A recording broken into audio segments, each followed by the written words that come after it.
పండగ అయిందనుకో ఇది తేవ అంటే పంచాయతీ, అది తేవ అంటే పంచాయతీ. కొడతాడు. కొట్టినప్పుడు ఏం చేస్తాం మేడం, మా అమ్మ దగ్గరికి వెళ్ళిపోతా. అక్కడికి వెళ్ళి కొన్ని రోజులు ఉండగానే మళ్ళీ వచ్చేది.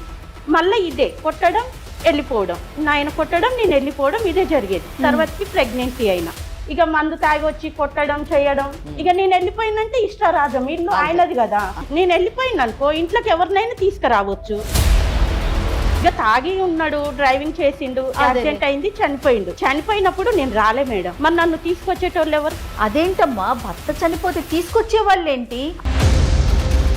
చిన్న విషయం నాతో చెప్పుకునేది మేడం. పెళ్లి అయిపోయినాక కూడా నీతోనే మాట్లాడేవాడా? అవును మేడం, మాట్లాడుకునేది. ఎందుకంటే ఇంటికి రానియకపోయేది మేడం మా వదిన. మా అమ్మ నాన్నతో కూడా మాట్లాడనియకపోయేది మేడం. ప్రియారిటీ భర్తకి ఇవ్వలేకపోయింది మేడం. నాకు టైం పట్టింది మేడం. మీ అన్న మీద అంత ప్రేమ ఉన్నావి, మీ అన్న బిడ్డను చూడడానికి ఎందుకు రాలే? ఈ పాలసీ సంగతి ఏంటో చెప్పండి. చెల్లి పేరు మీద ఒక ఎకరం ఉంది మేడం. ఎకరం అత్తయ్య వాళ్ళు అమ్ముకుంటారంట, పాలసీ ఈమె తీసుకుంటదంట. మరి ఆమె అయితే ఆయన కన్నా బిడ్డే కదా, మరి అమ్మాయి ఎక్కడ పోవాలి? నేను ఇది అడగొద్దంట. ఇది అడిగితే నువ్వు డబ్బుల కోసమే వచ్చినావు అన్నతో పంచాయతీ. ప్రతిసారి ఫోన్లు చేసి విసిగిస్తుంటే ఎట్లుంటది మేడం? మేడం భార్య అది తెచ్చి పెట్టు అని అడిగితే చచ్చిపోతుందంటే ఎంతమంది మొగలు చచ్చిపోవాలి మేడం? అట్లా కాదు మేడం. ఇవాళ ఎల్ఐసి డబ్బుల కోసం వచ్చినా రేపు ఆ డబ్బులు తీసుకొని వెళ్ళిపోతుంది. మా తల్లిదండ్రుల పరిస్థితి ఏం కావాలి? వాళ్ళని ఎవరు చూడాలి? ఇప్పటి వరకు అయితే నేను ఉన్నా, ఎప్పుడు నేను ఉండనుగా మేడం. నాకు డబ్బులు ఇచ్చేస్తే ఆ నమ్మకం తన మీద లేకనే నా మీద చేసిండు కదా మేడం నామిని అని. నా మీద బాధ్యత ఉందే కదా. చేసిన బిడ్డ పేరు చేయాలి, లేకపోతే భార్య పేరు చేయాలి. అంత నా మీద నమ్మకం లేకపోతే తల్లి పేరు చేయాలి. లేదు, పట్టక ముందుకే వెళ్ళిపోతావు. అమ్మ, నీ వర్షన్ ఒకలాగా ఉంది, తన వర్షన్ అంటే రెండు భిన్న ధృవాల్లాగా ఉన్నాయి.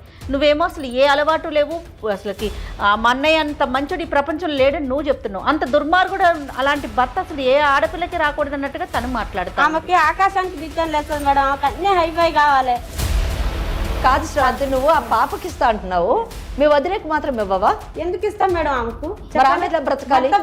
భర్త బ్రతికుండా ఎక్కడి నుంచి వచ్చిందమ్మా? అన్నం పెట్టడము, వస్తే మంచిగా మాట్లాడడము, మంచిగా చూసుకోవడము, బట్టలు విండడము, అన్నం తిన్నావా, ఉన్నావా, పండుకున్నావా అన్న మాటలు ఆప్యాయత ప్రేమ లేనప్పుడు మీ వదిన ఎలా బ్రతకాలి? అది ఆమెకు గెలవాలి మేడం.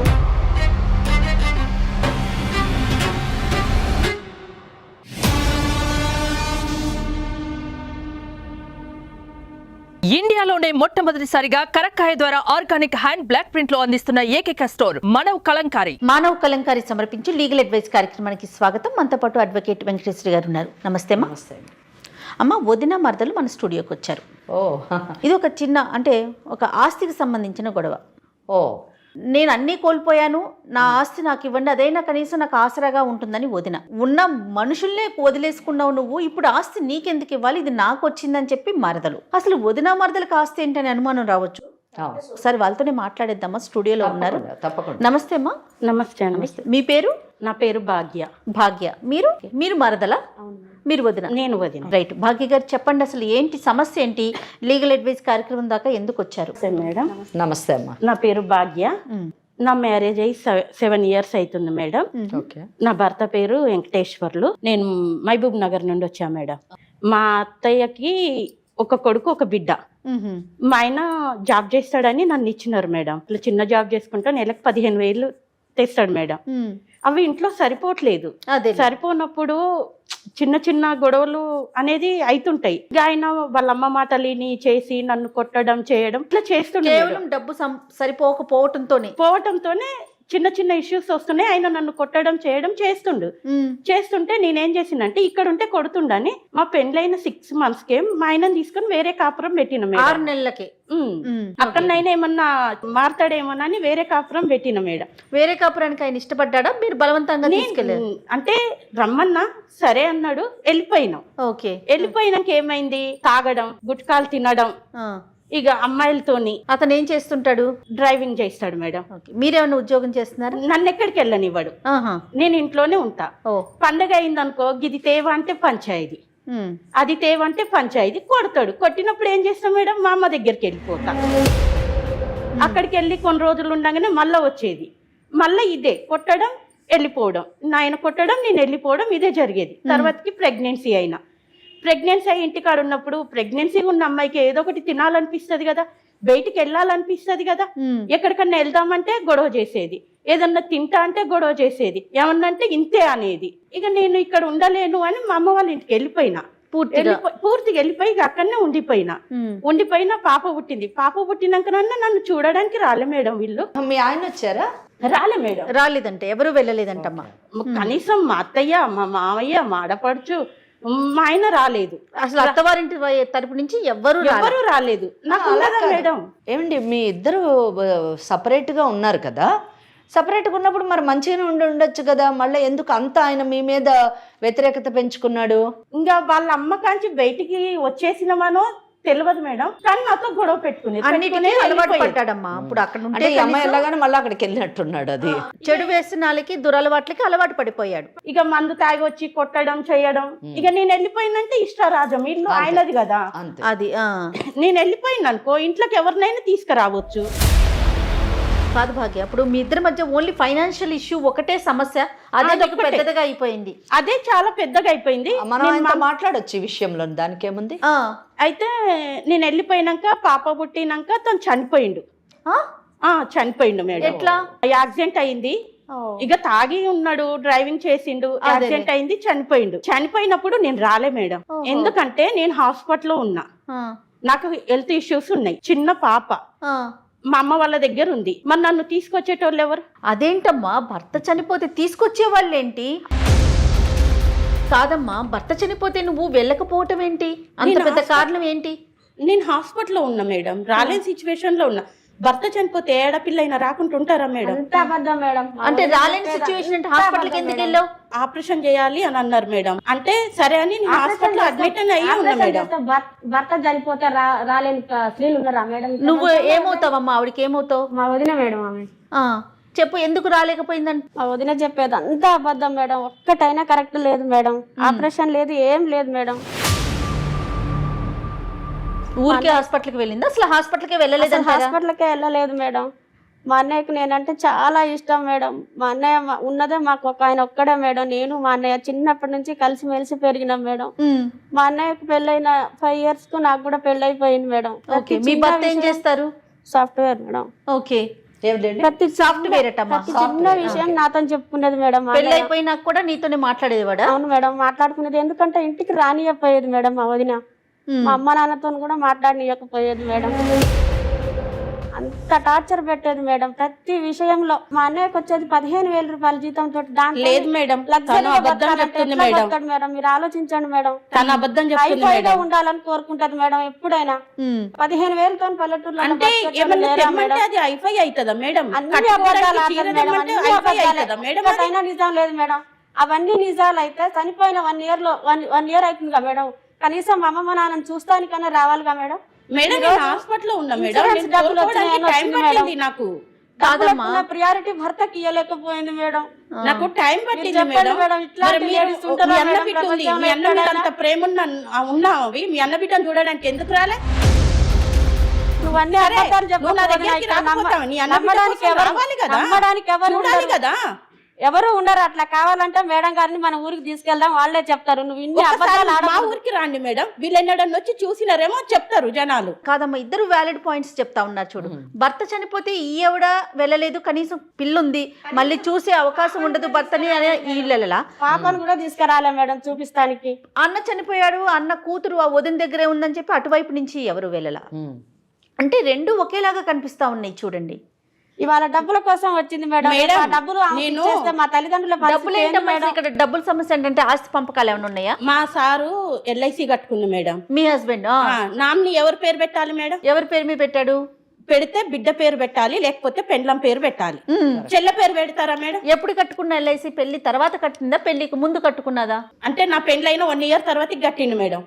కట్టినప్పుడు మరి నా పేరు పెట్టాలి, లేకపోతే మీకు తెలియదు అప్పుడు ఈ విషయం? నాకు తెలియదు మేడం, నాకు కట్టింది అని చెప్పలేదు, ఏది నాకు చెప్పడు మేడం.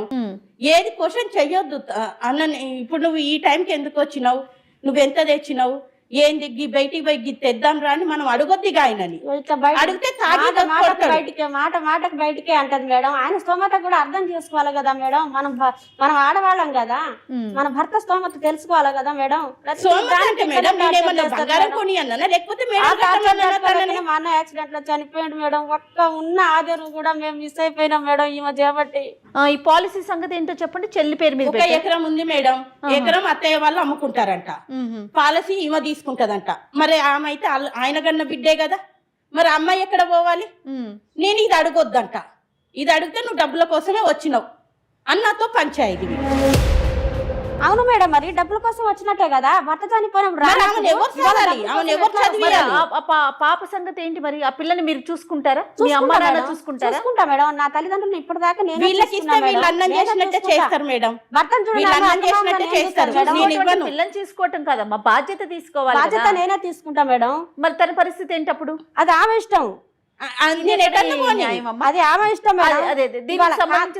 అట్లా కాదు మేడం, ఇవాళ ఎల్ఐసి డబ్బుల కోసం వచ్చిన ఆమె రేపు ఆ డబ్బులు తీసుకొని వెళ్ళిపోతుంది. మా తల్లిదండ్రుల పరిస్థితి ఏం కావాలి? వాళ్ళని ఎవరు చూడాలి? ఇప్పటి వరకు అయితే నేను ఉన్నా, ఎప్పుడు నేను ఉండనుగా మేడం. ఒక డబ్బులు ఇచ్చేస్తే ఆ డబ్బులు ఉన్నాయని కూడా ఆయన బిడ్డ పరిస్థితి ఏంటి? ఆయన కన్నా బిడ్డే కదా, మరి ఆయన బిడ్డ పరిస్థితి ఏంటి మేడం? 25 లక్షలు వచ్చినాయి మేడం. 25 లక్షలు వచ్చినాయి మొత్తం మీ పేరు మీదే ఉన్నాయి. అవును మేడం. మా అన్నయ్యకి ఎలాంటి అలవాట్లు లేవు మేడం. అన్ని వచ్చినాకనే అన్ని ఎక్కడెక్కడ అన్ని లేనిపోయి ఆగం చేసుకొని పోదు మేడం. అమ్మ నీ వర్షన్ ఒకలాగా ఉంది, తన వర్షన్ అంటే రెండు భిన్న ధృవాల్లాగా ఉన్నాయి. నువ్వేమో అసలు ఏ అలవాటు లేవు, అసలుకి మా అన్నయ్య అంత మంచుడు ఈ ప్రపంచంలో లేడని నువ్వు చెప్తున్నావు. అంత దుర్మార్గుడు అలాంటి భర్త అసలు ఏ ఆడపిల్లకి రాకూడదు అన్నట్టుగా తను మాట్లాడతా. ఆమెకి ఆకాశానికి డిజైన్ లేస్తుంది మేడం. ఆమెకు అన్ని హైఫై కావాలి. ఏం లేవు మేడం, మా అన్నయ్యకి అప్పులు ఏం లేవు మేడం. అప్పులు అట్లాంటి మా అన్నయ్యకి అసలు అట్లాంటి అలవాటే లేదు మేడం. ఏ చిన్న అలవాటు కూడా లేదు మా అన్నయ్య. కేవలం ఈమె పెట్టే స్ట్రెస్ వల్లనే ఆయన యాక్సిడెంట్ లో చనిపోయాడు మేడం. అమ్మ చనిపోవడానికి యాక్సిడెంట్ కి స్ట్రెస్ కి సంబంధం ఏముంది చెప్పు? ప్రతిసారి ఫోన్లు చేసి విసిగిస్తుంటే ఎట్లుంటది మేడం? మేడం భార్య అడిగితే చచ్చిపోతుందంటే ఎంతమంది మగవాళ్ళు చచ్చిపోవాలి మేడం? అట్లా ఒక బిడ్డని ఒక భార్యను సాధలేను ఆయన. ఎందుకు తేట్లేవు? ఈ జీతం సరిపోవట్లేదు, నేను చేస్తా అన్నా, నువ్వు వెళ్ళొద్దు బయటకు అంటాడు. సాధలేడు అని అనకు వదిన, సాధలేడు అని అనకు. సాధలేదు చేస్తా అన్నప్పుడు నన్ను కూడా మరి పంపించారమ్మా. మీరు ఎక్కడ ఉంటున్నారు? నేను ఇక్కడ హైదరాబాద్ లో ఉంటా మేడం. మా అమ్మ మా నాన్నని ఇక్కడికి నా దగ్గర తెచ్చుకొని సాగుకుంటున్నా మేడం.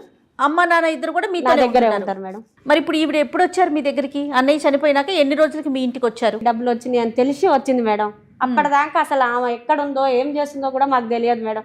కనీసము మా అత్త ఉంది మా మామ ఉందని జ్ఞానం కూడా లేకుండా అసలు వాళ్ళని పట్టించుకోకుండా అసలు ఉన్నారా వాళ్ళు కూడా లేరా అనే పరిస్థితిలో ఇప్పుడు ఆమె లేదు మేడం. కేవలం డబ్బు కోసమే కోడల్ని ముందర పెట్టుకొని ఇప్పుడు ఆ డబ్బు కోసం వచ్చింది మేడం. అంతే. ప్రేమ అనేది లేదు మేడం దగ్గర. నీ భర్త నీ మాట కాబట్టి మీ అమ్మని తీసుకొని పోయి ఉంచుకున్నావు నువ్వు. అదే నా భర్త నా మాట వింటే మీ అమ్మ నాన్నని కూడా తెచ్చుకొని పెట్టుకుందా నేను. లాజిక్ బాగుంది. ఇప్పుడు నీ మాట విన్నాడు కాబట్టి నీవు అమ్మ నాన్నని నువ్వు తీసుకుపోయి నీ దగ్గర పెట్టుకున్నావు. ఏమో ఎంతసేపు ఉన్నా ఈమె మంచిది కాదు అని అంటున్నావు. మీ అన్న ఏం చేస్తా నేనేం మాట్లాడినా కాదమ్మా. అసలు మీ మామగారు ఏం చేస్తా ఉంటారు? మీ నాన్నగారు? ఏం లేదు మేడం, ఉన్న ఎకరం దుంతారు, అల్ల వచ్చింది పండించుకుంటారు, తింటారు. ఇంకెట్లాగో కొడుకు బయటికి వెళ్ళి వచ్చిండు, కొడుకు తాగుతుండు, వాని పరిస్థితి ఎట్లుంటుందో నా ఎకరం కూడా అమ్ముకున్నారు మేడం. అమ్ముకున్నప్పుడు డబ్బులు ఇచ్చారా మీకు? ఇవ్వలేదు నాకు. ఓకే. అవి ఏమైనాయని నేను అడగొద్దు. డబ్బు ఏమైంది చెప్పరు, నేను అడగొద్దు. ఏమన్నంటే నువ్వు పెడుతున్నావా, ఏమన్నంటే నువ్వు పెడుతున్నావా, ఆ ఎకరం పొలం అయ్యి అడగొద్దన్నారు. సరే మీ అమ్మ మీ నాన్న కష్టం నేను అడగను. ఇప్పుడు నేను కొన్ని ప్రశ్నలు అడుగుతాను మిమ్మల్ని, ఆ ప్రశ్నలకు సమాధానం చెప్పండి. మొదట మిమ్మల్ని అడుగుతాను, పెళ్ళి ఎంతకాలం అయింది మీది? 7 years అయింది. 7 years అయింది. పెళ్ళి 6 నెలలకి మీరు ఇండిపెండెంట్ అంటే సపరేట్ గా వెళ్ళిపోయారు. సపరేట్ గా వెళ్ళిన తర్వాత మీరు ప్రెగ్నెంట్ అయ్యారు. ఎంత కాలం ఉన్నారు సపరేట్ గా? సపరేట్ గా ఉన్నాం మేడం. గొడవ కాగానే అమ్మ ప్రెగ్నెంట్ అయ్యేంత మటుకు ఉన్నారు కదా, అది ఎంత కాలానికి మీరు ప్రెగ్నెంట్ అయ్యారు? పోయినాక ఒక 2-3 months కే తెలిసింది మేడం. అంటే మీరు సపరేట్ గా ఉండడం కూడా ఒక 6-7 months ఉండి ఉంటారు అంతే కదా. తర్వాత మీరు పుట్టింటికి వెళ్ళిపోయారు. వెళ్ళిన తర్వాత మీ పాప పుట్టింది, మీ పాప పుట్టిన ఎంత కాలానికి ఇతను చనిపోయాడు? 2 years కి మేడం. 2 years మళ్ళీ తిరిగి రాలేదు. ఆయన మొదటి నుంచి తాగుతున్నాడా పెళ్ళైనప్పటి నుంచి? ఇక అది నాకు చెప్పలే మేడం. మీ అనుభవం తెలియడం నా పెళ్ళైనాకనే తెలిసింది తాగుతున్నా. కాదు, పెళ్ళైన తర్వాత తాగి రావడం ఉన్నది, ఉన్నది, కొట్టడం ఉన్నది, మీ ఇద్దరి మధ్యన గొడవలు జరుగుతున్నాయి. 15,000 రూపాయల జీతం వలన మీకు ఇబ్బందులు అవుతున్నాయి. ఇదే కదా మీ కేసు? అదే. ఓకే, మీరు ఆగండి. ఇక్కడ మీ పుట్టిల్లు ఎక్కడమ్మా ఎగ్జాక్ట్లీ? మీ అమ్మ నాన్నగారిది మహబూబ్ నగర్ మేడం. మహబూబ్ నగర్. మీకు పెళ్ళయింది ఎక్కడ? పెళ్ళయి మీ భర్త మీరు ఎక్కడ ఉంటున్నారు? హైదరాబాద్ లో ఉంటున్నాం. హైదరాబాద్. మీరు ఉద్యోగం చేస్తున్నారా? లేదు మేడం, ఖాళీ హౌస్ వైఫ్. మీ వారు ఏం చేస్తారు? Software madam. సాఫ్ట్వేర్. ఎంత జీతం వస్తుంది? 70,000 మటుకు వస్తుంది మంత్. 70,000. మీకు ఎంతమంది పిల్లలు? ఒక పాప మేడం. ఎంత వయసు ఉంటుంది? 2 years ఉంటుంది మేడం. 2 years. సో మీరు ఇప్పుడు ప్రస్తుతము మీ తల్లిదండ్రులు మహబూబ్ నగర్ లో ఉన్నారా, మీ దగ్గర ఉన్నారా? ఇందాక మీరు మీ దగ్గర ఉన్నారని చెప్పారు జయ గారికి. మీ దగ్గర ఉంటున్నారు. మీ నాన్నగారు ఏం చేసేవారు? అగ్రికల్చరిస్ట్. అప్పుడు మేడం, ఇప్పుడు ఏం లేదు. ఇప్పుడు ఏం లేదు. 1 ఎకరం అమ్మిన డబ్బును ఏం చేశారు? మా అన్నయ్యకి యాక్సిడెంట్ అయితే అవుతుంది కదా మేడం, డబ్బులు ప్రైవేట్ హాస్పిటల్ జాయిన్ చేస్తే కాకుండా ఉంటాయి. అంటే యాక్సిడెంట్ ఎలా యాక్సిడెంట్ జరిగింది? ఎక్కడ జరిగింది యాక్సిడెంట్? డ్రైవింగ్ చేస్తుంటాను మేడం. డ్రైవర్ ఎక్కడ? ఏ ఊర్లోని? హైదరాబాద్ మేడం ఆయన చేసేది కూడా. అంటే యాక్సిడెంట్ అయిన ఇమీడియట్ గా చనిపోలేదు, ఆయన హాస్పిటల్ మేడం. ఎంతకాలం ఉన్నాడు? ఒక 1 week పెట్టిరు మేడం. ఎందుకు చనిపోయాడు? అంటే యాక్సిడెంట్ ఎందుకు జరిగింది అన్నది తెలుసా మీకు?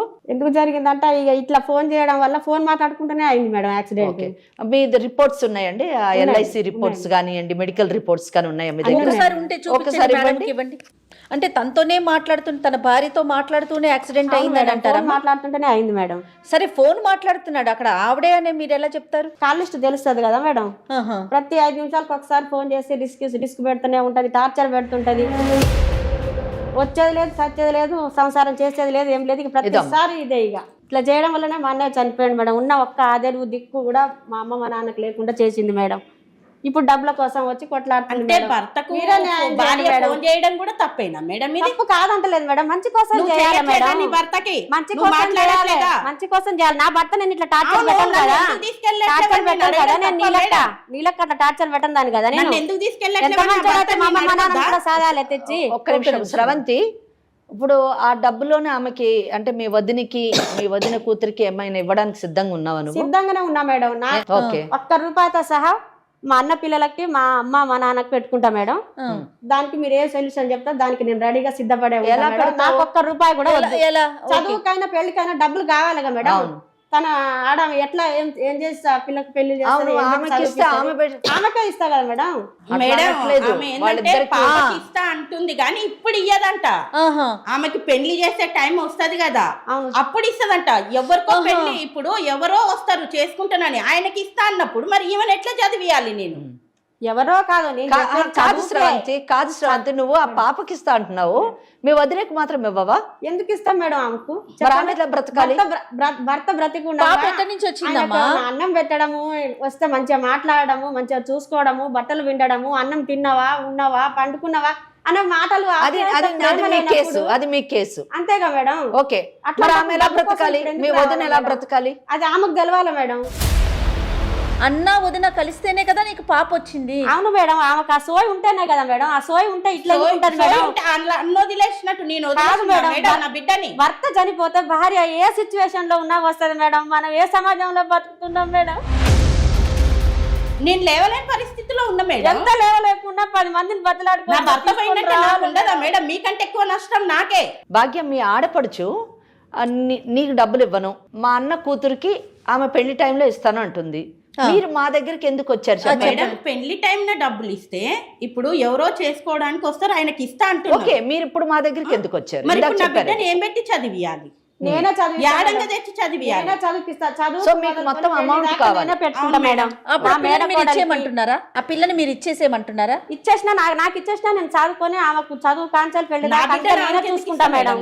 కాదమ్మా, ఇప్పుడు మీరు పెళ్ళప్పుడే డబ్బులు ఇస్తానంటున్నారు అంతేనా? అంతే మేడం. ఇప్పుడు వదిలేమంటున్నారు, మరి నేను ఆ పిల్లని ఎలా పోషించాలి, ఎలా చదివించాలి? చిన్న పిల్ల పెంచి పెద్ద చేసి పెళ్లి తర్వాత కదా 3వ రోజు ముచ్చటది. డబ్బుల కోసమే మా అన్నని అంత టార్చర్ చేసి చంపిన ఆమెకి ఇవాళ 25 లక్షలు ఆమె చేతికి నేను ఇచ్చేస్తే రేపు నా కోడల పరిస్థితి ఏంది మేడం? ఆ డబ్బులు ఇవ్వగానే బిడ్డ మేడం. ఎట్లా మేడం? నా కోడలు అంటున్నా ఇవ్వను.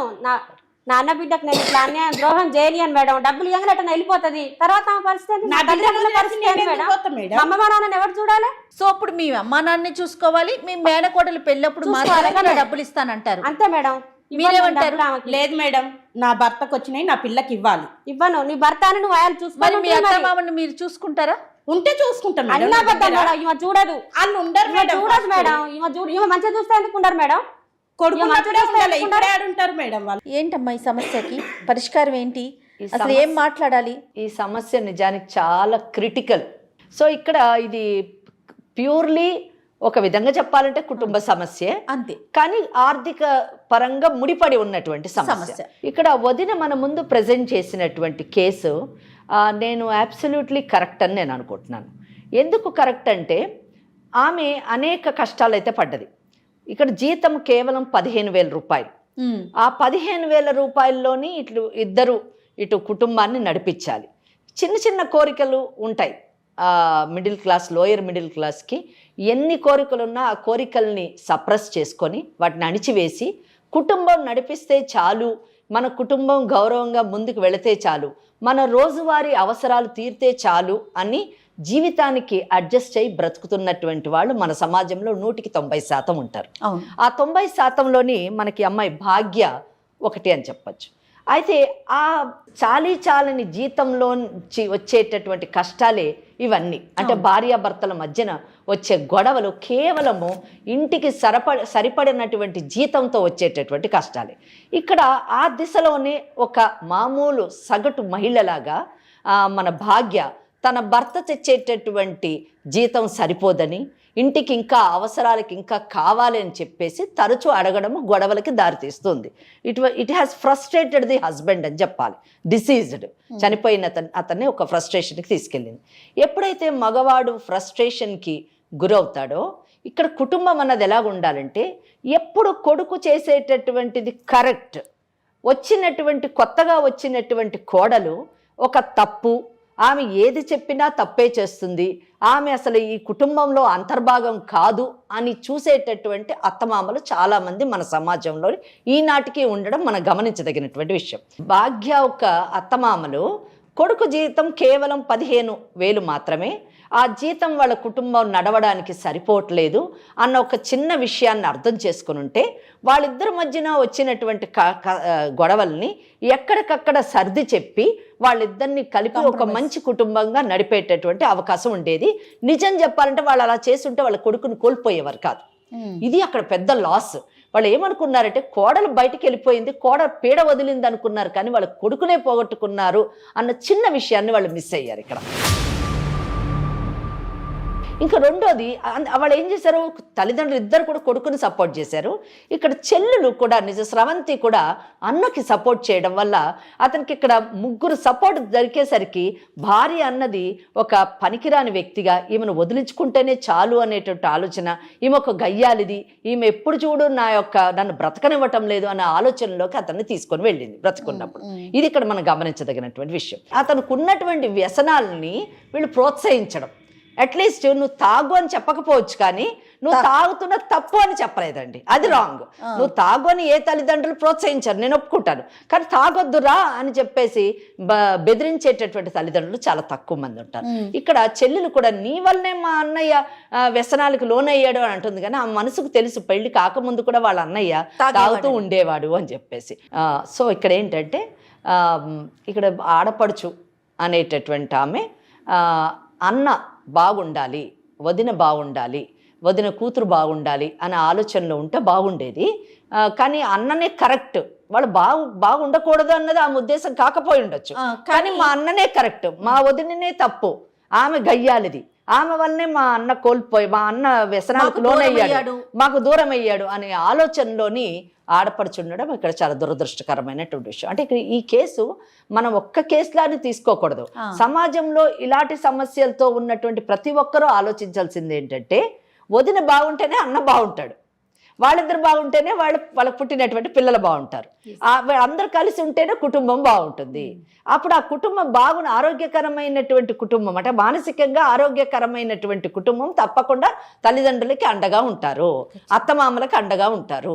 ఈరోజు మన ముందు కూర్చున్నటువంటి వదిన అనేటటువంటి పాత్ర మా అత్తమామలు ఎప్పుడు కొడుకుకి చెప్పి కొట్టించేవారండి, తిట్టించేవారండి. వాళ్ళు ఏ రోజు కూడా మమ్మల్ని శాంతిగా ఉండనీయలేదు అనేటటువంటి ఒక ప్రగాఢమైనటువంటి ఆమె బాధ ఎంతటి స్థితికి తీసుకెళ్ళిందంటే ఆఖరికి భర్త చనిపోతే ఆ తల్లిదండ్రుని పరామర్శించడానికి కూడా ఆమె వెళ్ళలేదు.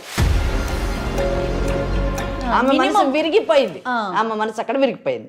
ఇక్కడ వీళ్ళు కూడా వదిన మీద ఎంత నెగిటివిటీ పెంచుకున్నారంటే, అరే భర్త కోల్పోయినటువంటి వదిన ఎలా ఉంది, పోనీ వదిన వదిలేయండి, లీవ్ ఇట్, ఆమె గయ్యాలది. కానీ నీ అన్నకు పుట్టినటువంటి బిడ్డను చూడడానికి కూడా మీరు వెళ్ళలేదు. అది చాలా దురదృష్టకరమైనటువంటి విషయం. అంటే మీరు అనుకుంటున్నారు కదా తను రాలేదని వాళ్ళు, మీరు రాలేదని తను, ఎవరికి వాళ్ళు తమ పంతాల మీదే ఉన్నారు. ఇక్కడ వీళ్ళిద్దరు పర్సనాలిటీస్ ఇలాగుంటే, డిసీజ్డ్ ఎవరైతే భర్త ఉన్నాడో, భర్త అనేటటువంటి వాడు మాత్రము భార్య పట్ల ఇర్రెస్పాన్సిబుల్గా ఉన్నాడు, భార్య పట్ల ఒక విముఖత వచ్చింది అని చెప్పడానికి భార్యని నామినీ చేయకుండా ఎందులోని ఎల్ఐసిలోని ఇక్కడ సిస్టర్ని నామినీ చేశాడండి. Is it not a clear evidence that is not at all bothered about the wife? అంతేకాకుండా ఎప్పుడో 4 ఏళ్ల ముందు చేశాడని చెప్పింది, మళ్ళీ బిడ్డ పుట్టిన తర్వాత దాన్ని నామినీ కూతుర్ని కూడా చేర్చాలి కదా, మార్చాలి కదా, ఎందుకంటే ఆ ప్రొవిజన్ ఉన్నది ఎల్ఐసి రూల్స్ లోని. సో ఆ కూతుర్ని కూడా నామినీ చేయలేదండి. అంటే he has totally neglected the wife and child. ఎవరిని చేశాడు? చెల్లెల్ని చేశాడు. ఇక్కడ చెల్లెల పరిస్థితి మనం తీసుకుంటే, షీఈ్ మ్యారీడ్, ఆమెకు అసలు ఈ కుటుంబంతో ఒక లీగల్ ఎయిర్గా సంబంధం లేదు. ఆమె ఒక సాఫ్ట్వేర్ ఇంజనీర్, ఆమె భర్త, ఆమె చాలా బాగుంది, కంఫర్ట్ జోన్లో ఉంది. ఇంకోటి వీళ్ళందరూ మహబూబ్ నగర్లో ఉంటారు, ఈ చెల్లెలు ఆమె హైదరాబాద్లో ఉంది. వీళ్ళ ఇంట్లో ఏం జరుగుతుందో ఈమెకు తెలియదు. She's not a direct witness, it is all her imagination. లేదా వాళ్ళ అన్న ఏం చెప్తే చెప్పింది. Hearsay evidence is not admissible according to Indian Evidence Act. అంటే ఎవరైనా చెప్పినటువంటి విన్నదాన్ని ఎవిడెన్స్గా పెట్టడానికి కన్సిడర్ చేయడానికి వీలు లేదు. సపోజ్ ఆయన చచ్చిపోయాడంట, పలానా వాళ్ళు పొడిచారంట అంటే దట్ ఈస్ నాట్ ఎవిడెన్స్. పలానా వాళ్ళు పొడిచారు, that is only an evidence. ఇక్కడ అన్న ఏం చెప్తున్నాడో అదే ఆమెకి తారక మంత్రమైంది, కానీ ఆమె చూసింది లేదు. సో ఇక్కడ చాలా దురదృష్టకరమైనటువంటి కుటుంబ పరిస్థితులు ఈరోజు ఒక అన్నని కోల్పోయేటట్టు, ఒక భర్తను కోల్పోయేటట్టు, ఒక కొడుకుని కోల్పోయేటట్టు, ఒక తండ్రిని కోల్పోయేటట్టు చేసింది. ఇవన్నీ పోతే, ఈ బంధాలన్నీ పోగా మిగిలింది ఒక డబ్బు విషయమే. పాలసీ ఎవరికి రావాలి? 25 lakhs పాలసీ, ఈ 25 లక్షలు ఎవరికి చెందాలి అంటే చెల్లెలు అంటది నా పేరు మీద ఉంది కాబట్టి నాకే రావాలి, నేనే తీసుకుంటాను, నేను తీసుకొని నా మేనగోడలు పెద్దగా అయిన తర్వాత ఆమె పెళ్లికి ఉపయోగిస్తాను, ఎట్టి పరిస్థితుల్లో వదిలికి ఇవ్వను. సో వదిన ఎవరు? భార్య కదా. షీ కీప్, ఆమె ఏమన్నా ఉంచుకున్నామనా? కాదు కదా. ఆమెకేం రైట్ లేదా? భార్యకు ఉండేటువంటి హక్కులు లేవా అని అంటే, ఇక్కడ 100% ఆమెకు హక్కులు ఉన్నాయని ఇండియన్ సక్సెషన్ యాక్ట్ చెప్తుంది. ఇక్కడ ఏంటంటే ఇదొక నిజం చెప్పాలంటే ఈ కేసు ఒక సంవత్సరం క్రితం కానివ్వండి, కొన్ని నెలల క్రితం కానివ్వండి, మన ముందుకి అంటే నిజంగా నా ముందుకు వచ్చిన నేను కూడా ఏం చెప్పలేకపోయేదాన్ని. అంత క్రిటికల్ కేసు ఎవరికి చెందాలి? ఎందుకంటే ఒక పక్కనేమో నామినీగా చెల్లెళ్ళు చేశారు, అలాగే ఒక పక్కనేమో భార్య బిడ్డ, మరి వాళ్ళు లీగల్ ఎయిర్స్ ఎలాగా? మరి వాళ్ళకు కూడా హక్కు ఉంటుంది కదా అని ఆలోచన మనకు వస్తుంది ఎవరికైనా. కానీ చట్టం ఏం చెప్తుంది? చట్టంలో కూడా ఇది ఒక పెద్ద క్వశ్చన్ మార్క్ అండి. మొన్నటి మటుకు కూడా, ఎప్పుడు మటుకు శక్తి వజ్దానే అనే కేసు రీసెంట్ గా సుప్రీం కోర్టు డిసైడ్ చేసింది. మీ ఇద్దరికి చెప్తున్నాను, శక్తి వజ్దానే అనేటువంటి కేసు ఈ మధ్య కాలంలోనే సుప్రీం కోర్టు డిసైడ్ చేసిందండి. మొన్నటి మటుకు కూడా నామినీకి పాలసీ వెళ్తుందా లేకపోతే లీగల్ ఎయిర్స్కి పాలసీ వెళ్తుందా అనేటటువంటి ఒక కన్ఫ్యూజన్ ఇటు ట్రయల్ కోర్ట్స్ కానివ్వండి, పాలసీ ఎల్ఐసి లాంటి సంస్థలకు కానివ్వండి, మనలాంటి పార్టీస్కి కానివ్వండి ఉండేది. ఇక్కడ మనకి పాలసీలో ఏముంటుందండి? ఒక పాలసీ హోల్డర్, మనకు ఎవరైతే పాలసీ తీసుకుంటారో వాళ్ళు, ఎవరైతే బెనిఫిషరీస్ అంటే దాన్ని ఎవరైతే అనుభవించేటటువంటి హక్కు ఉంటుందో వాళ్ళు, అలాగే నామినీ ఒకళ్ళు, అలాగే లీగల్ ఎయిర్స్ ఒకటి. ఈ 4 విషయాలు మనము డిస్కస్ చేయాల్సినటువంటి విషయాలు. ఇక్కడ పాలసీ హోల్డరు డిసీజ్డ్ అంటే చనిపోయినటువంటి ఈ అమ్మాయి ఎవరు? భాగ్యవ భర్త. నామినీ ఎవరు అంటే ఈ ఆడపడుచు స్రవంతి అనేటటువంటి ఆడపడుచు. సో ఇక్కడ ఎవరికి చెందాలి అన్నది ఇప్పుడు ట్విస్ట్.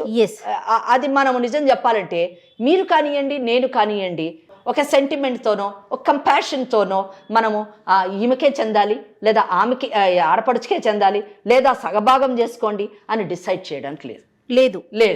సుప్రీంకోర్టు చాలా క్లియర్లీ చెప్పాను కదా, శక్తి వజ్దానే కేసులో ఏమని చెప్పిందంటే ఎవరినైతే నామినీ చేస్తారో నామినీ ఎవరినన్నా చేయొచ్చు. అంటే నిజం చెప్పాలంటే ఎల్ఐసి రూల్స్ ప్రకారము నామినీని ఎవరినన్నా చేయొచ్చండి. నన్ను చేయొచ్చు, మిమ్మల్ని చేయొచ్చు, ఇంకో ఎల్లైనా చేయొచ్చు, పుల్లైనా చేయొచ్చు, స్రవంతిని చేయొచ్చు, ఈ అమ్మాయి భాగ్యాన్ని చేయొచ్చు. కానీ మోస్ట్ ప్రాబబ్లీ చాలా మటుకు ఎక్కువగా భార్యని, బిడ్డల్ని, తల్లిదండ్రుల్ని చేస్తూ ఉంటారు. కానీ ఎల్ఐసి రూల్స్ ప్రకారం ఫ్రెండ్ని కానివ్వండి, ఇంకెవరినైనా కూడా కార్పొరేట్ కంపెనీస్ వచ్చిన తర్వాత ఎంతో మందిని నామినీస్ని చేస్తూ ఉంటారు, వాళ్ళ కంపెనీలో ఉన్నటువంటి డైరెక్టర్స్ని వాళ్ళని. So it doesn't mean that ఎవరినైతే నామినీ చేశారో ఆ నామినీలు బెనిఫిషియరీస్ అయిపోవడానికి వీలు లేదు. కంపెనీస్ బిజినెస్ వరల్డ్లోని బిజినెస్ని ప్రొటెక్ట్ చేయడానికి నామినీ అనేటటువంటి పాత్ర వచ్చింది, కానీ nominee is not a beneficiary unless and until nominee and legal heir are both are one and same. Suppose ఒక పెద్ద రిచ్ మ్యాన్ ఉన్నాడు, ఆ రిచ్ మ్యాన్కి ఏ కొడుకున్నాడు, ఆయననే నామినీ, ఆయననే లీగల్ ఎయిర్, దెన్ ఆయనే బెనిఫిషియరీ అవుతాడు. కానీ ఆ రిచ్ మ్యాన్కి నేను డాటర్, మీరు నామినీ, ఆయనకు రిచ్ మ్యాన్కి ఏమన్నా అయితే as a legal heir I'm a beneficiary, you are not a nominee, only for the company sake you are made as a nominee. So దాన్ని ఇక్కడ ఈ కేసులోని, ఎందుకంటే nominee is only a trustee, nominee అన్న పాత్ర ఒక ట్రస్టీ మాత్రమే. So ఇక నామినీకి లీగల్ ఎయిర్కి తేడా ఉంది. నామినీ కేవలం trustee, legal air is the beneficiary. Nominee only ఒక స్టేటస్ని కలిగి ఉంటుంది, కానీ లీగల్ ఎయిర్ అన్నది ఎవరైతే పాలసీ హోల్డర్ ఉంటారో దాన్ని క్లెయిమెంట్, ఆయన క్లెయిమెంట్ అవుతాడు అనమాట, ఆయన అనుభవించగలుగుతాడు లీగల్ ఎయిర్. ఎందుకంటే ఒకవేళ నామినీ కానీ అనుభవిస్తే సక్సెషన్ యాక్ట్ని డామినేట్ చేసినట్టు అవుతుంది. మరి సక్సెషన్ యాక్ట్లోని భార్య పిల్లలు మరి భర్త యొక్క నెక్స్ట్ స్టెప్లోకి వచ్చినప్పుడు, భర్త అడుగులోకి వచ్చినప్పుడు వాళ్ళ రైట్ని నామినీ తీసుకుంటే వీళ్ళేం కావాలి, సక్సెషన్ యాక్ట్ దెబ్బతింటది. కనుక nominee is only a trustee, you can just withdraw the amount and that amount has to be transferred to the legal heirs and they have to enjoy the property. So వీళ్ళు ఏం చేయాలి, succession OP వేసుకొని we are the successors అని చెప్పేసి ఎవరికైతే legal air certificate వస్తుందో వీళ్ళకి ఏమిస్తారంటే check ఇస్తారు, డిసీజ్డ్ బ్యాంక్ అకౌంట్ చెక్ ఇస్తారు, నువ్వు నామినీ కదా ప్లీజ్ టేక్ ఇట్ అంటారు. ఇచ్చారమ్మా మీకు? ఇచ్చారు. వీళ్ళు ఏం చేస్తారు, వీళ్ళ అకౌంట్లో వేసుకోగలరా? వేసుకోలేరు. ఒకవేళ వేసుకున్నా కానీ ఎవరు లీగల్ ఎయిరో వాళ్ళకే ఆ అమౌంట్ ట్రాన్స్ఫర్ అవుతుంది. మరి ఆ లీగల్ ఎయిర్ ఎవరు అని వాళ్ళకేం తెలియాలి, బ్యాంక్ వాళ్ళకి నేను లీగల్ ఎయిర్ అని 100 మంది వస్తారు. సో లీగల్ ఎయిర్ సర్టిఫికేట్ ఎవరు తెచ్చుకుంటారో, సక్సెషన్ సర్టిఫికేట్ ఎవరు తెచ్చుకుంటారో వాళ్ళకి అది ప్రెజెంట్ చేసినప్పుడు బ్యాంక్ ఆ అమౌంట్ రిలీజ్ చేస్తుంది. So her role is only post man's role. అక్కడ ఎల్ఐసి నుంచి అలా చెక్కు తీసుకుంటుంది, అలా తెలిసి ఆ బ్యాంకులో వేస్తుంది, ఆ బ్యాంక్ అలా వాళ్ళకి రిలీజ్ చేస్తుంది when they get the succession certificate. So ఈ మెథడ్ని, అంటే ఈ కన్ఫ్యూజన్ని ఎంత క్లారిటీ ఇచ్చింది సుప్రీంకోర్టు. మొన్నటి మటుకు ఎవ్రీబడి హ్యాడ్ ఏ ట్రబుల్, అందరూ ఎల్ఐసి వాళ్ళు కూడా ఏంటిది, ఎందుకంటే 2015లోని some amendments have taken place, policy rules అని పాలసీ లాస్ని కొన్ని చేశారు. ఇప్పుడు ఈ మధ్య కాలంలోని సుప్రీంకోర్టు ఇచ్చినటువంటి జడ్జిమెంట్ వలన టోటల్ క్లారిటీ వచ్చేసింది. అయితే ఇక్కడ ఈ కేసులో ఇంకొంచెం కన్ఫ్యూజన్ ఉంది. ఏంటంటే ఈ కేసులో ఒకటి క్లారిటీ ఏంటంటే ఆడపడుచు Sravanthi undoubtedly she was made a nominee by her deceased husband, దాంట్లో అనుమానం లేదు. కానీ ఆ నామినీ, ఆ పాలసీలో వచ్చేటటువంటి బెనిఫిషియరీ మాత్రము భార్య పిల్లలు ఫస్ట్ వస్తారు.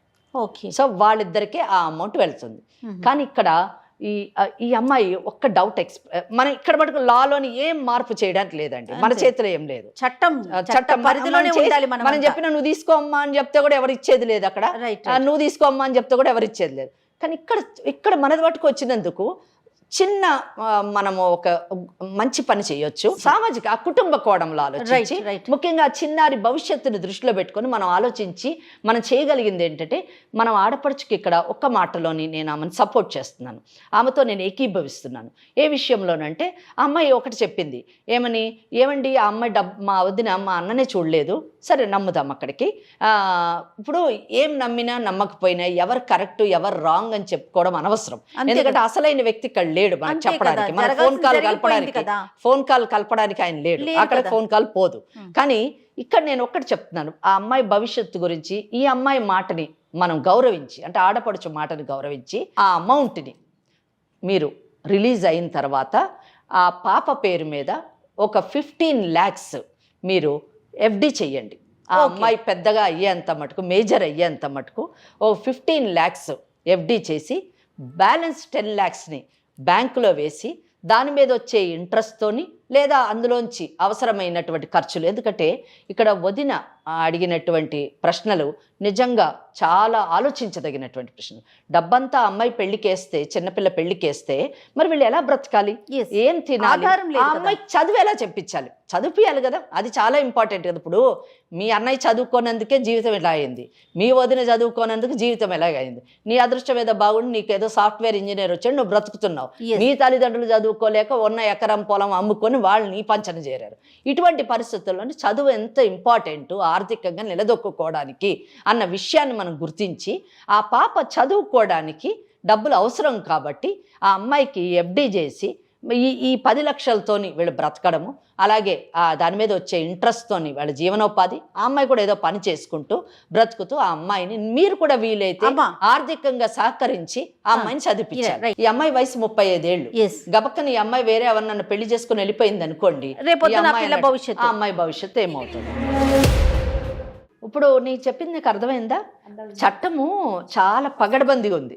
మనం కొన్ని సందర్భాల్లోని చట్టాన్ని మనకు అనుకూలంగా మనము మలుచుకుంటూ ఉంటాం. కానీ ఇక్కడ మీ కేసుకు సంబంధించినటువంటి చట్టం అంటే సుప్రీంకోర్టు చాలా క్లియర్గా చెప్పేసింది అనమాట, ఎవరికి డబ్బు రావాలి, ఎవరికి వెళ్ళాలి, దట్స్ ఆల్. కనుక ఇక్కడ ఈ కేసులో ఏంటంటే 100% మీ వదిన కూతురికే వెళ్తుంది. ఇక్కడ మీరు చేయాల్సింది ఏంటంటే, మీకు కూడా చెప్తున్నానండి, ఇక్కడ మీరు ఇన్ని రోజులు మా ఆడపడు చెడ్డది, మా అత్తమామ చెడ్డది ఒక ఫిక్స్ అయిపోయారు, వీళ్ళ వల్లనే నా భర్త ఇలా తయారయ్యాడు, నా జీవితం ఇలాగ నాశనం అయింది అనే ఆలోచనలో మీరు.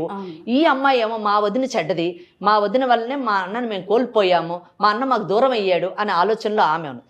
ఎవరి గురించి అయితే అనుకున్నారో అతను వెళ్ళిపోయాడు హ్యాపీగా, ఆయనకి ఇంకే ప్రాబ్లం లేదు, రెస్పాన్సిబిలిటీ లేదు. ఎటు తిరిగి ఉన్న మీ ముందే జీవితము భవిష్యత్తు ఉంది. కనుక మీరందరూ ఇప్పుడైనా కనీసం మీ అత్త మామ మీరు మీ ఆడపడుచు, అమ్మ నువ్వు కొంచెం మంచి పరిస్థితిలో ఉన్నావు కాబట్టి మంచిగా ఆలోచించి, అమ్మాయి జీవితం ఎలాగో నాశనం అయిపోయింది, భర్తను కోల్పోయింది, నువ్వు నీ అన్నలు ఎలా కోల్పోయావు, ఆమె పసుపు కుంకుమలు కోల్పోయింది. కనుక నువ్వు కొంచెం దయతోని, ఒక ఆడపిల్లలాగా సహృదయతతోని, కొంచెం ఒక చిన్న పిల్ల ఉంది, ఇంకొక ఆడపిల్ల ఉంది, కనుక నువ్వు కూర్చొని, మీరందరూ కూర్చొని ఆలోచించి చక్కగా ఎలాగా ఆ బిడ్డను చదివిద్దాము, ఆ అమ్మాయికి ఎటువంటి భవిష్యత్తు ఇద్దాము అని ఒక ఆలోచన చెయ్యండి. ఆలోచన చేసి ఈ అమౌంట్ నేనేం చెప్పినట్టుగా, ఓకే మీకు ఫిగర్స్ నచ్చకపోతే ఫిగర్స్ మార్చుకొని మీరు FDs చేసి, మీరు వీలైనంత మీరు కూడా ఆర్థికంగా ఆ బిడ్డ చదువుకోవడానికి సహకరించండి. ఒకటి అందరూ కలిసి ఆ ముసలి తల్లిదండ్రులకి మీ వంతు ఏమన్నా చేయగలుగుతూ మీరు చెయ్యండి. కూతురుగా మీ బాధ్యత ఏమండి, సక్సెషన్ యాక్ట్ అమెండ్ చేసిన తర్వాత ఆడపిల్లలు ఆస్తులు పంచుకోవడమే కాదండి, బాధ్యతలు కూడా పంచుకోవాలి. కాబట్టి మీరు చూసుకుంటున్నా అని చెప్పారు, మీరు చూసుకోండి. ఏదో దేవుడి దయ వల్ల ఆమెకు కూడా ఏ ఉద్యోగం అన్నా వచ్చి ఏదన్నా 4 డబ్బులు సంపాదించుకోగలిగితే మన బిడ్డతో పాటు మీ అమ్మ నాన్న కూడా తన బిడ్డలు అనుకొని ఒక ముద్ద పెడుతుంది, దాంట్లో ఏం ప్రాబ్లం లేదని అనుకుంటున్నాను. ఆ మంచితనం మీరు కూడా చూపించాలి. మేడం నేను పనికి వెళ్తే నా బిడ్డను చూడడానికి కూడా ఒకరు ఉండాలి కదా. మంచి మాట చెప్పారు. నన్ను అడిగితే మీ అత్త మామ మీరు మీ బిడ్డ కలిసి ఉండండి, మీరు ఆర్థికంగా మీ అమ్మ నాన్న కొంచెం హెల్ప్ చేస్తుండండి, ఆ చిన్న పిల్లను కూడా కంట కనబెడుతూ ఉండండి. నో డౌట్ మీ మీద అన్ని రెస్పాన్సిబిలిటీస్ మీ మీద వేస్తున్నామని మేము అనుకోవద్దు. మీరు మీ అన్న కదా, మీ అన్న కూతురు, ఎంత ప్రేమ ఉంటే మీ మీద పాలసీ పెట్టాడు, ఒక్క నమ్మకంతో కదా మేడం నా మీద ఇచ్చింది కదా. మీ డబ్బులు ఊరికే చెల్లెకి ఇస్తారా? నేనేం చెప్తున్నా అంటే అది సొల్యూషన్. లా ఏం చెప్తుంది, లా ఆమెకే చెందుతుంది అని చెప్తుందండి. కానీ నేనేం చెప్తున్నానంటే ఆమెకి చెందినటువంటి డబ్బుని మీకు డౌట్ ఉంది కాబట్టి ఎఫ్డి చేయండి, ఫిక్స్డ్ డిపాజిట్ చేయండి. చేస్తే మీ కోరిక తీరుతుంది, ఆమె కోరిక తీరుతుంది, పిల్ల భవిష్యత్తు కూడా బాగుంటుందండి అని నేను అనుకుంటున్నాను. చాలా మంచి సొల్యూషన్ అమ్మా, చాలా చక్కగా అది మీరు అనిపించింది నాకు ఆలోచించండి. కూడాను. మీరే ఆలోచించుకోండి అమ్మా, చక్కటి నిర్ణయం. ఇప్పుడు కోర్టుల చుట్టూ తిరగటం మీ జీవితం అయిపోతుంది, అమ్మాయి జీవితం అయిపోతుంది. అనవసరంగా అక్కడ దాకా వెళ్ళే కన్నా సమస్య చాలా చిన్నది, పరిష్కారం పెద్దది, సమస్య చిన్నదే. చక్కగా దానికి మంచి సొల్యూషన్ చెప్పారు కాబట్టి సార్ట్అవుట్ చేసుకోండి. వాళ్ళ తల్లిదండ్రుల్ని మీరు చూసుకోండి. మీ అత్త మామమ్మ, ఆమె తల్లిదండ్రులతో పాటు నీకు కూడా అత్త మామ కదా, మీరు చూసుకోండి. అమ్మ మీ కాపురం మీరు శుభ్రంగా చేసుకుంటూ వీళ్ళు మంచి చెడు చూసుకుంటూ ఉండండి అమ్మ చెప్పినట్టుగా. సో ఏదేమైనా స్రవంతి, మీ అన్న గురించి నీకు బాగా తెలుసు, ఆయనకున్నటువంటి అవలక్షణాల గురించి కూడా మీకు తెలుసు. దానివల్ల మీ వదిన జీవితం పాడైందన్న విషయం కూడా తెలుసు, ముఖ్యంగా తాగుడు వలన. కనుక పోయిన ఆయన ఎలాగో పోయాడు అవన్నీ మర్చిపోయి మీ వదిన మీద వ్యతిరేకత మానుకొని మీరందరూ కలిసి ఒక మంచి నిర్ణయం తీసుకొని ఆ పిల్ల భవిష్యత్తు ఇది చేస్తే బాగుంటుంది. అంతే కదా? అంతే. సో ఏదేమైనా విన్నారు కదమ్మా, దాన్ని బట్టి ఆ డబ్బుల్ని ఎలా చేయాలి, ఎలా సమానంగా పంచుకోవాలి, అందరికీ న్యాయం జరిగేలాగా, అందరూ సంతోషంగా ఉండేలాగా మంచి నిర్ణయం తీసుకోండి. అంటే వాళ్ళు ఏమనుకుంటున్నారు, ఆడపడుచు ఏమనుకుంటుందో ఒకసారి అడగండి. రైట్ మా, మర్చిపోయాను. మీరేమనుకుంటున్నారు? ఇప్పుడు మొత్తం విన్నారు మేడం చెప్పిందంతా కూడాను, నీకేమనిపిస్తుంది? ఇప్పుడు మేడం గారు కూడా మా మంచి కోసమే ఆలోచించారు కదా మేడం, మా వదిన కోడల కోసమే కదా ఆలోచించింది. నేను కూడా కాంప్రమైజ్ అయినాను, వాళ్ళు కూడా బతకాలి కదా మేడం అన్న విధంగానే ప్రొసీడ్ అవుతాం మేడం. ఓకే, మరి మీరు? మేడం ఎట్లా చెప్పినారో నేను కూడా అట్లా మీ మీద బాధ్యత ఇంకా పెరిగింది. మీ బిడ్డతో పాటు మీ అత్త మామలు కూడా చూసుకోవాలి, ఆ బాధ్యత ఉంది, అది మర్చిపోకండి. ఇక్కడ జయ గారు మనం ఏం చేయలేము, లా ఇంతే, ఇంతవరకే చెప్తే మనము చెప్పగలము. అమ్మ ఏం మాట్లాడినా మనకి చట్టానికి లోబడి అంతే. Solution is this, that's all. Only ఆ తర్వాత జరిగేదంతా కూడా వాళ్ళ యొక్క మంచితనం మీద, వాళ్ళ సంస్కారం మీద ఆధారపడి అంతే. థ్యాంక్ యూ అమ్మా. నమస్తే అమ్మా. ఇండియాలోనే మొట్టమొదటిసారిగా కరక్కాయ ద్వారా ఆర్గానిక్ హ్యాండ్ బ్లాక్ ప్రింట్ లో అందిస్తున్న ఏకైక స్టోర్ మన కలంకారీ.